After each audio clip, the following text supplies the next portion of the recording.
Hey, my name's Court Green, and you are about to engage with me in a project to reduce coronavirus-induced boredom. And so I am going to now be starting a cooking show, which is something that no one that knows me ever would have thought they would have heard. So there's a few rules for this, and the number one is that this is a actual human being's kitchen. This is not a professional thing. So you may see my kid walk in with his shirt off. You may hear an explosion from another room. There's plenty of things that could happen because really all I'm controlling is the video camera and me. The second thing is the main rule actually, and that is that in all of these segments, we're going to be making all kinds of things as I learn to do them. But the key ingredient in everything is, you probably guessed it, white-tailed deer. Why? Because I have a lot of it, and meat's short right now. So as we work through this coronavirus induced boredom and meat shortage, we're going to use what we have, and that means deer. So I'm going to be sharing a few things with you later about why certain things that you're used to with other things won't work with deer or other wild game, and also why I'm doing what I'm doing. And so I hope you'll stick with me, and I hope you enjoy. So when you think about meat, the first thing you generally think of is steaks. And so that's what we're going to start with for reasons that I'm going to explain later when I'm not in a kitchen and there's not all kinds of other stuff going on and I can actually focus, because it's going to be a little history and a little science and a bunch of explaining. But for those reasons, before you can actually throw meat on a grill, you got to start with marinating it. And in a little bit I'm going to show you how, but for now I'm going to show you what. So it starts with one basic ingredient. And that is something just fell in the living room, probably broke. So that is meat. And I'm going to unwrap this in a little bit when you can actually see it better. So the first thing I did was I thawed it, and that meant that there's a bunch of blood. So I put it in a bowl. I'll show you that later too. After you do that, for reasons that I'll explain later, you have to marinate this so that it doesn't taste too quote-unquote gamey. Gamey is an expression that people created because they didn't know what else to say, and gamey flavor in meat happens for really three reasons. One, they're eating rotting meat because they didn't prepare it right back when they were cutting it up. Two, a lot of times wild game is overcooked. If it's not pink in the middle, it's overcooked. And three, you have to put something on it to hold juices in. And so that's what I'm going to show you now. Two main ingredients in marinades that I use. You can use salad dressing, and I do that some, and it's not bad. You can use store-bought mayonnaise as well, and that works well. But what I generally use is Worcestershire sauce and olive oil. And in a little bit, I'm going to show you how to put that on this bad boy, and that's long before it goes to the grill, and that's going to make it taste a lot better. Now I'm behind the camera, and here are the main ingredients that I just talked about a little bit earlier. We have dead animal, we have olive oil, and we have Worcestershire sauce.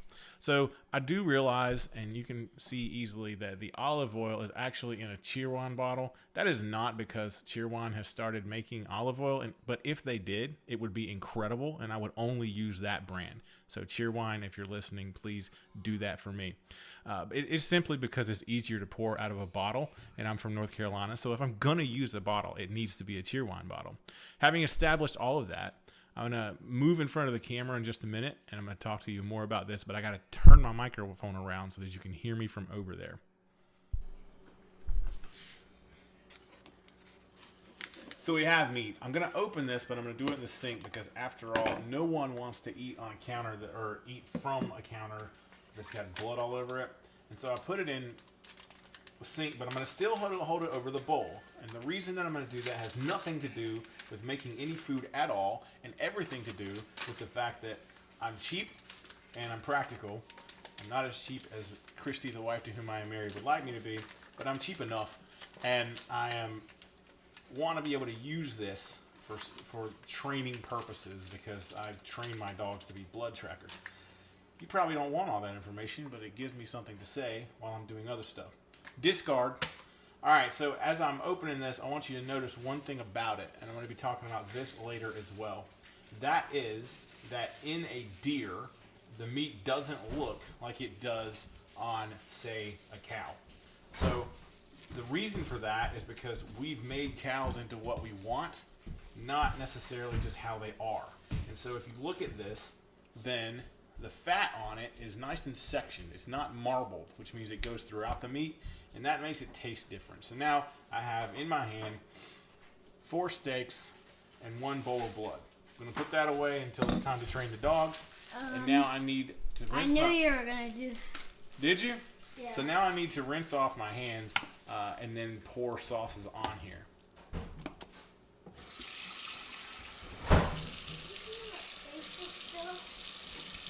To get ready for Sunday?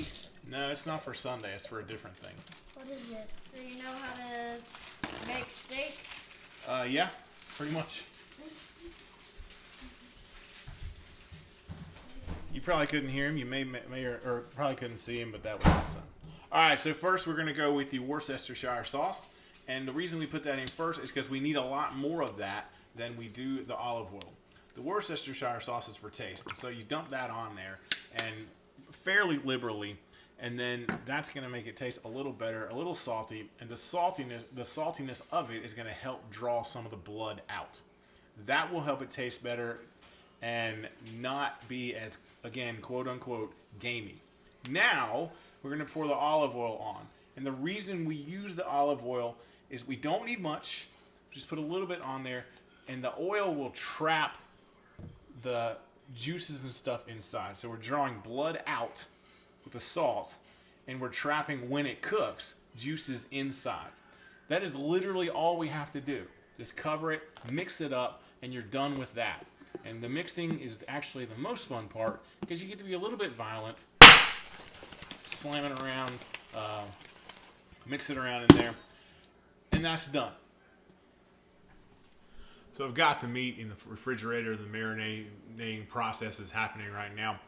I want to talk to you about one quick thing real quick, and that is the name of this segment. I don't know if I'm going to keep doing it or not, but I figure I would because, like I said, we're all in quarantine and we're bored, and I'm one of us, so there you go.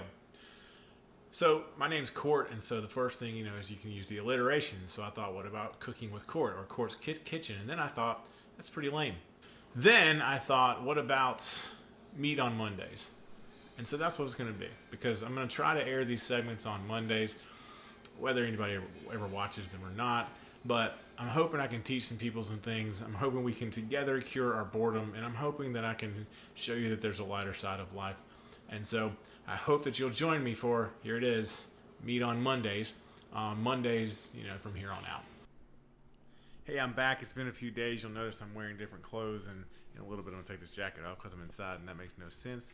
But it's a nice sunny day. I don't know if you can see that through the windows.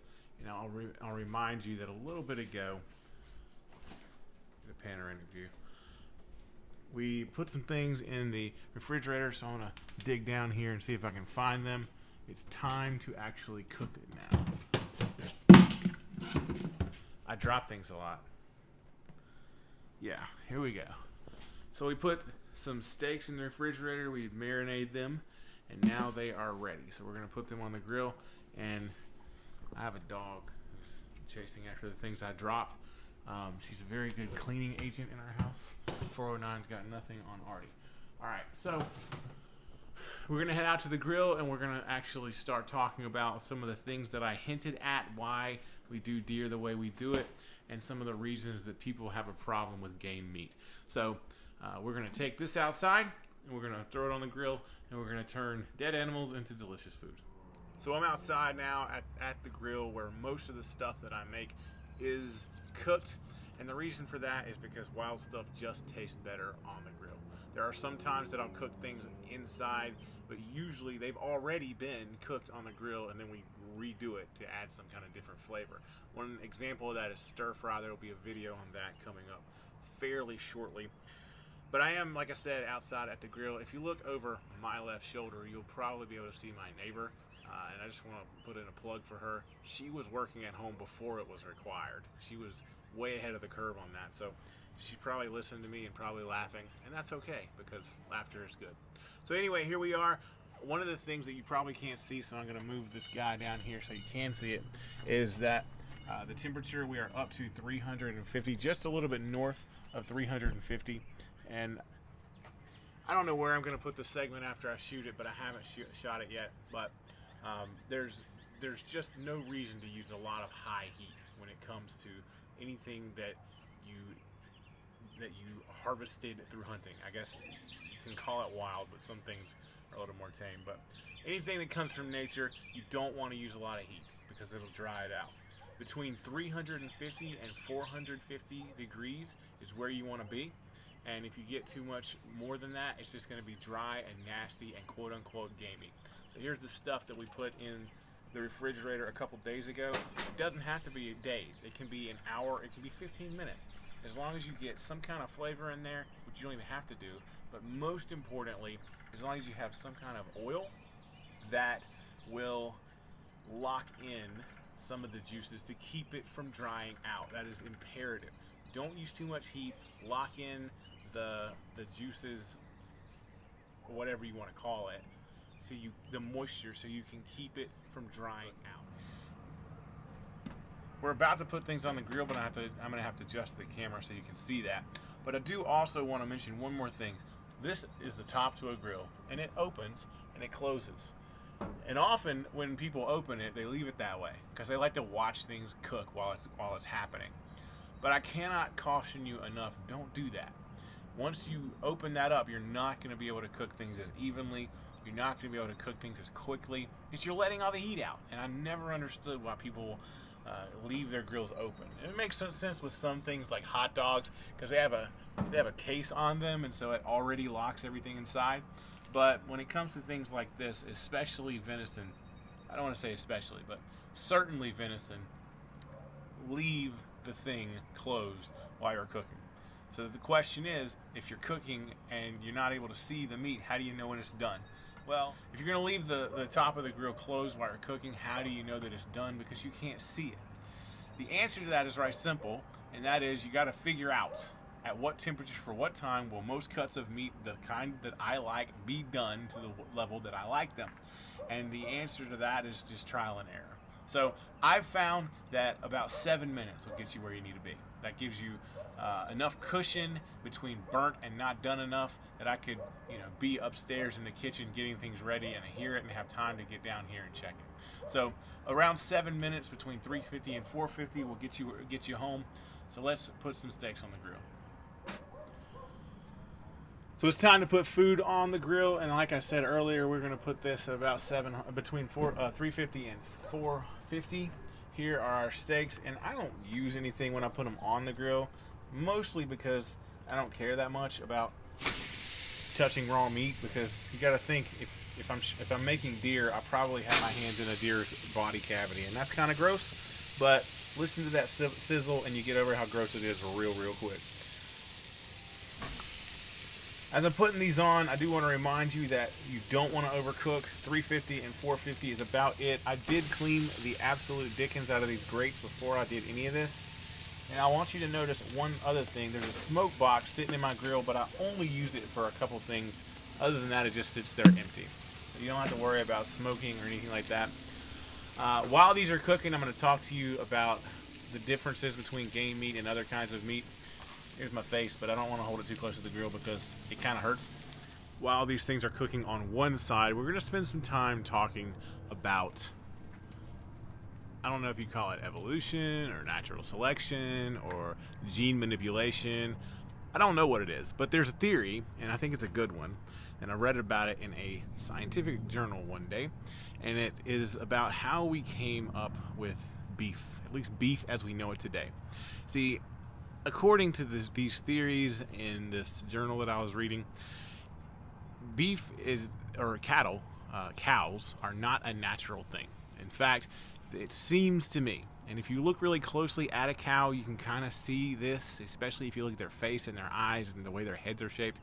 It seems to me, and according again to this article that I read, that the cattle as we know it today originated in Africa or somewhere like that, maybe even India, with some of these animals that early humans decided would be good for food. And one of the first things that they did is they learned to tame those animals, at least to control them.